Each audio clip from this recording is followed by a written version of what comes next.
पातर कन्हैया मोर समधिन के अरे दिखत मछाए जवानी बिनी हलावत गोरी मुस्कावत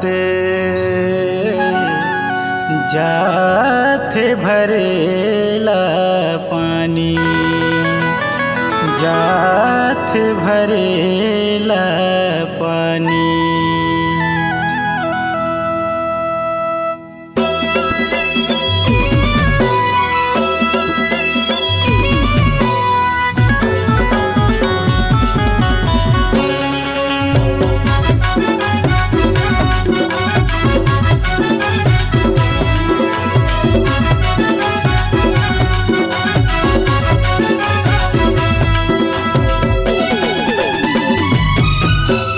भैया के सारी वो मोर समधिन भैया के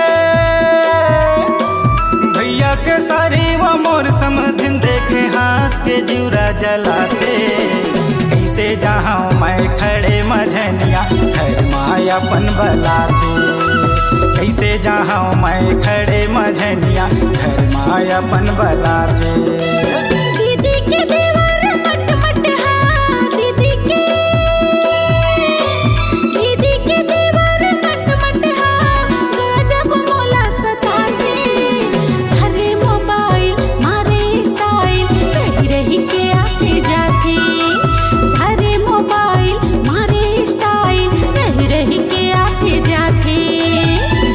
के सारी वो मोर समधिन भैया के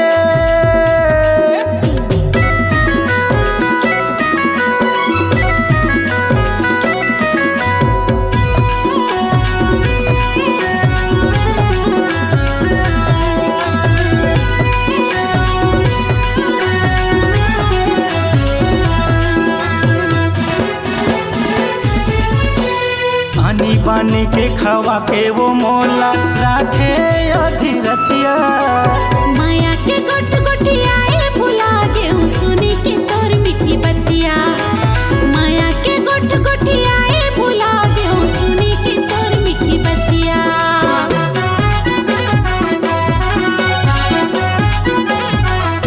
पानी पानी के खवा के वो मोला राखे अधीरथिया माया के गोट गोटियाए भुला गेहूं सुनी के तोर मीठी बतिया माया के गोट गोटियाए भुला गेहूं सुनी के तोर मीठी बतिया। फिर माया वे नहीं दुरियाला फिर माया वे नहीं दुरियाला देख मोला बिजरा थे कैसे जहाँ मैं खड़े मझनिया घर मायापन बला थे। हरे मोबाइल मारे स्टाइल रही रही के आते जाते भैया के सारी वो मोर समधिन भैया के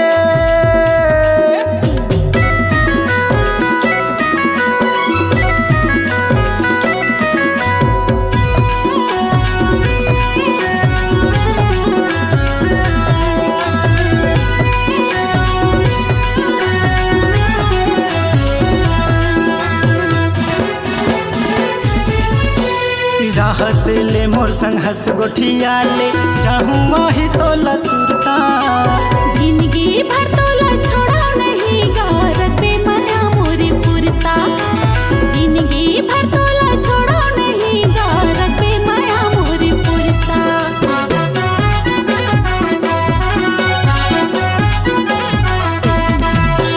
राहत ले मोर संग हंस गोठिया ले चाहूँ वही तो लसुरता जिंदगी भर तोला छोड़ा नहीं गारत पे माया मोरे पुरता जिंदगी भर तोला छोड़ा नहीं गारत पे माया मोरे पुरता।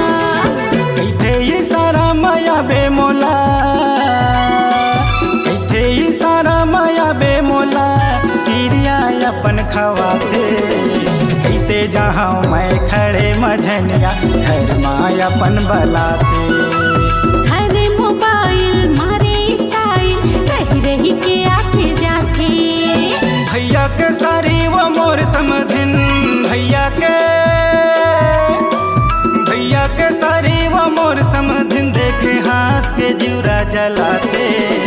कैसे जहाँ मैं खड़े मझनिया घर माँ अपन बलाथे। कैसे जहाँ मैं खड़े मझनिया घर माँ अपन बलाथे। दीदी के देवर मट मट हा, दीदी के देवर मट मट हा, गजब मोला सताते। हरे मोबाइल मारे स्टाइल रही रही के आते जाते। हरे मोबाइल मारे स्टाइल रही रही के आते जाते। कैसे जहाँ मैं खड़े मझनिया घर माँ अपन बलाथे। हरे मोबाइल मारे स्टाइल रही रही के आते जाते। घर माँ अपन बलाथे। गजब मोला सताते। घर माँ अपन बलाथे।